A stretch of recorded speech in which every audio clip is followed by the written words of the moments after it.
Pourquoi un enfant du sanctuaire se transforme-t-il en stratège du champ de bataille? Que se passe-t-il lorsqu'un homme façonné pour chanter des louanges devient un nom redouté parmi les soldats? C'est dans cette tension entre encens et acier qu'émerge l'histoire d'Abiel, descendant de Lévi, né entre les parchemins mais élevé sous le feu de la menace. Un prêtre peut-il devenir un chef de guerre sans trahir son appel spirituel? La foi peut-elle coexister avec l'art du combat? La réponse est affirmative. Quand la survie du peuple dépend de bras forts autant que de prières ferventes, les rôles sacrés s'élargissent. Le devoir envers Dieu prend alors des formes inattendues, parfois enveloppées d'armure. Abiel grandit à Kiryat-Arba, une ville perchée sur les hauteurs de Juda, aux portes du désert. Ce lieu, marqué par la piété ancestrale, était aussi une ligne de front face aux incursions des tribus voisines. Chaque lever de soleil apportait autant de psaumes que de cris d'alerte. Son père, Zacharie, chantre respecté, maîtrisait aussi l'art de l'arc. Il répétait souvent, « Un cœur pur peut aussi manier l'épée, si c'est pour protéger ce que Dieu a sanctifié. » Dès l'enfance, Abiel alternait entre les rouleaux sacrés et les exercices de combat. Ses journées étaient partagées entre le silence des prières et le fracas du bois contre bois. Les autres familles lévitiques observaient cela avec perplexité, parfois même avec méfiance. Mais Zacharie était convaincu que les temps exigeaient des hommes complets, enracinés dans la foi mais préparés à l'action. Lorsque les tensions entre Juda et les Philistins s'intensifièrent, Abiel fut appelé à guider un petit groupe de défenseurs, bien qu'il n'eût jamais été ordonné prêtre. Sa réputation grandit rapidement. Il ne combattait pas par rage, mais avec un calme inspiré, récitant les paroles de Moïse avant chaque offensive. Il croyait que la victoire appartenait à l'Éternel, mais que l'homme devait être prêt à obéir activement. Sa sagesse dépassait souvent celle des anciens. Il savait discerner les moments de silence et ceux de soulèvement. Certains disaient que ces décisions venaient d'un souffle divin. Dans les conseils militaires comme dans les rassemblements spirituels, il parlait peu, mais chaque mot portait le poids de l'expérience et de la foi. Son nom, Abiel, mon Père est Dieu, n'était pas qu'un symbole. C'était une proclamation constante de loyauté. Qu'il tienne un encensoir ou une lance, il marchait avec la certitude que son combat, quel qu'il soit, appartenait d'abord à celui qui voit tout. C'est ainsi que s'ouvrit le chemin d'Abiel, un fils des champs sacrés devenu bouclier vivant. Lui qui avait grandi parmi les encensoirs entrait désormais dans les champs de guerre. Ce qui avait commencé comme une anomalie devint légende. Son récit, encore à ses débuts, allait bientôt secouer les fondations du royaume. Sous le règne consolidé de David, Israël avançait vers son apogée. Mais plus le royaume s'étendait, plus ses ennemis se montraient audacieux. Les frontières méridionales, en particulier, étaient en tension constante. Chaque avancée israélite réveillait l'animosité des peuples voisins. Et c'est dans ce climat instable qu'Abiel fut convoqué pour affronter son premier grand défi. Les Amalécites, anciens adversaires redoutés, avaient franchi les collines du sud avec une stratégie claire, semer la terreur avant toute réponse militaire. Ils n'avaient ni peur du Dieu d'Israël, ni pitié pour les innocents. David réagit promptement. Un bataillon fut confié à Joab, et parmi les éclaireurs choisis figura Abiel. Malgré sa jeunesse, il avait déjà prouvé une rare maîtrise du jugement et du courage. Était-il prêt à affronter la brutalité d'un vrai champ de bataille? Nul ne pouvait le garantir. Mais une chose était sûre, il ne reculerait pas. Le destin scella ce jour-là son nom, lorsqu'un guerrier amalécite massif lança un défi public à l'armée d'Israël, un duel pour humilier. Le silence s'abattit comme une couverture glacée. Les regards se tournèrent vers les chefs, attendant une réponse. Sans qu'on le désigne, Abiel s'avança. Il ne consulta personne. Son cœur battait avec une paix étrange, nourrie de foi et d'intuition. Face à lui, un homme 2 fois plus grand, armé d'une hache large comme un bouclier. Les soldats rirent. Le jeune Lévite n'était pas censé être là. Mais il avait appris à lire les psaumes comme à parer des lames. Le duel fut bref, mais inoubliable. Abiel esquiva, analysa, puis frappa. Non avec rage, mais avec une précision presque divine. Le géant s'écroula, abasourdi. Un second adversaire surgit aussitôt, fou de colère. Blessé, Abiel tituba, mais planta ses pieds comme dans la cour du sanctuaire. Il leva son épée une dernière fois, et fit tomber l'assaillant. Ce jour marqua un tournant. Le camp entier l'acclama. Joab le fit appeler devant les commandants, et son nom fut porté jusqu'au palais royal. David, impressionné par les récits, demanda à le rencontrer. Abiel n'était plus simplement un fidèle préparé au combat. Il devenait un symbole d'unité, entre la loi divine et la force armée, entre prière et bravoure. Le royaume découvrait en lui plus qu'un héros, un pont vivant entre l'arche de l'Alliance et le champ de guerre. Depuis cet affrontement décisif, Abiel fut assigné à des missions critiques. Il ne brillait pas uniquement par ses prouesses martiales. Il lisait les stratégies, anticipait les pièges, consolidait les lignes défensives. Son autorité grandissait, tout comme sa responsabilité devant le peuple et le Dieu qu'il servait sans détour. La victoire contre les Amalécites n'était qu'un prélude. D'autres menaces se profilaient. Israël entrait dans une phase délicate, et Abiel allait devenir un acteur clé dans l'une des périodes les plus tendues du royaume. Pourquoi certains hommes tiennent debout quand les plus puissants plient face à l'opportunisme? Qu'est-ce qui pousse quelqu'un à risquer sa position pour une vérité encore non prononcée? Dans les couloirs feutrés du palais, où les intrigues valaient plus que les épées, Abiel prouva que le courage ne résidait pas seulement dans le combat. Être fidèle vaut-il la peine quand la trahison promet des récompenses? La loyauté a-t-elle un sens quand les alliances changent au gré des ambitions? Oui, parce que la fidélité ne s'achète pas. Elle découle de l'identité. Et lorsqu'on sert un dessein supérieur, elle devient une marque indélébile de l'âme. David, affaibli par les années et les guerres, ne régnait plus avec la vigueur d'autrefois. Mais son nom restait une autorité. C'est dans cette fragilité que surgit Adonia, son 4e fils, animé d'ambition. Profitant du silence royal, il organisa discrètement sa proclamation. Abiel, devenu commandant de la garde royale, fut informé de réunions secrètes, de banquets réservés, de pactes dans l'ombre. Joab, le général réputé intraitable, et Abiathar, prêtre influent, soutenaient Adonia. Le plan avançait vite. Pour beaucoup, la succession était scellée. Mais Abiel ne fléchit pas. David n'avait rien déclaré. Aucun prophète n'avait versé l'huile sainte.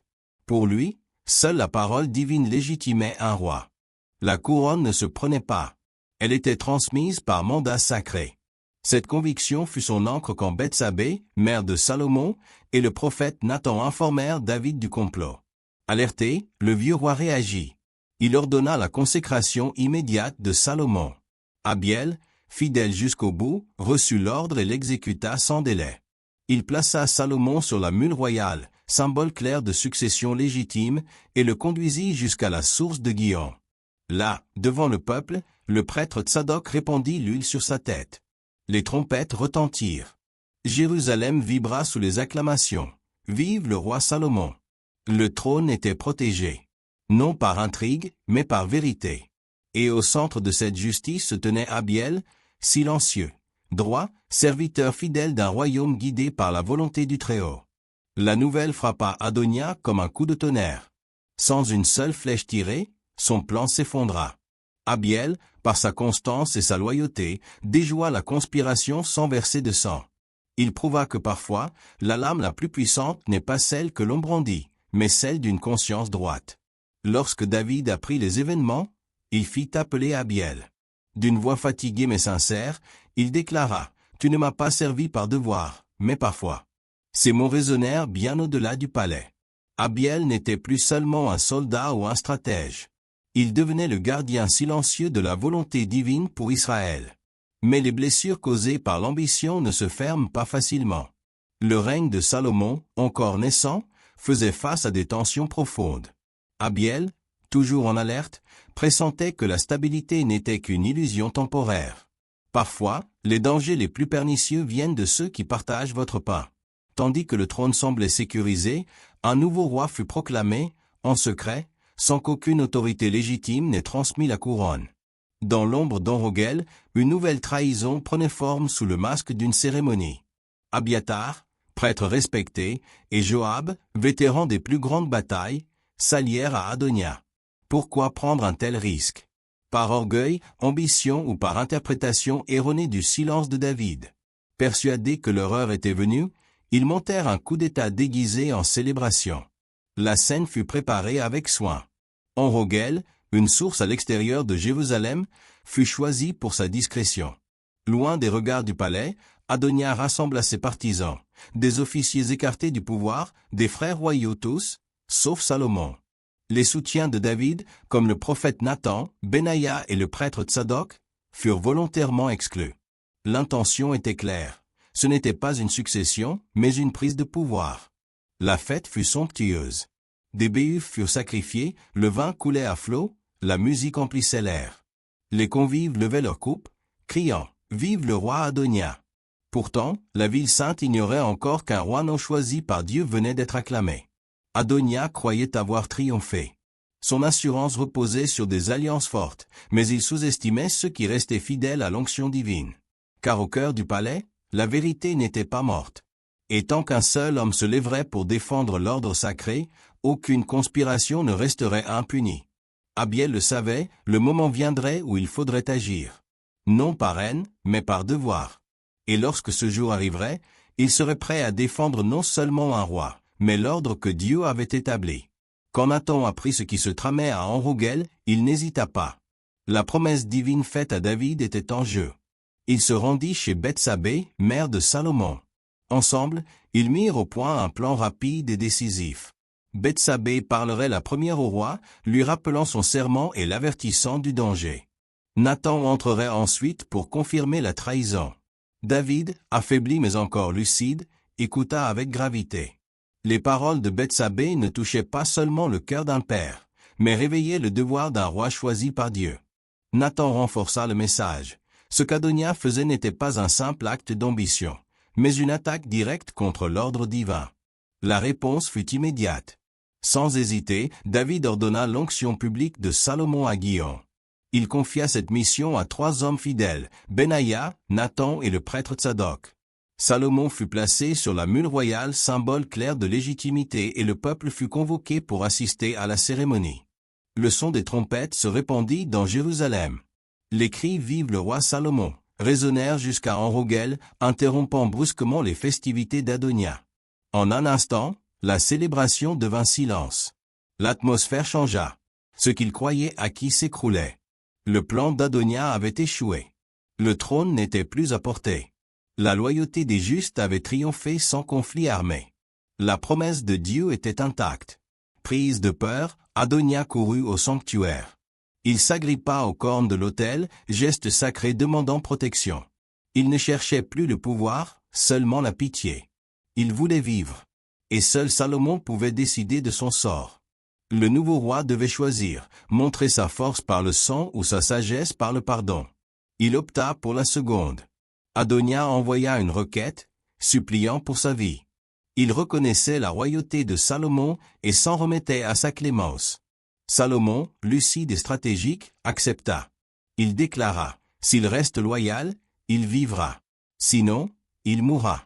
Le message était clair. Le pardon n'était pas faiblesse, mais conditionnel. Adonia se soumit.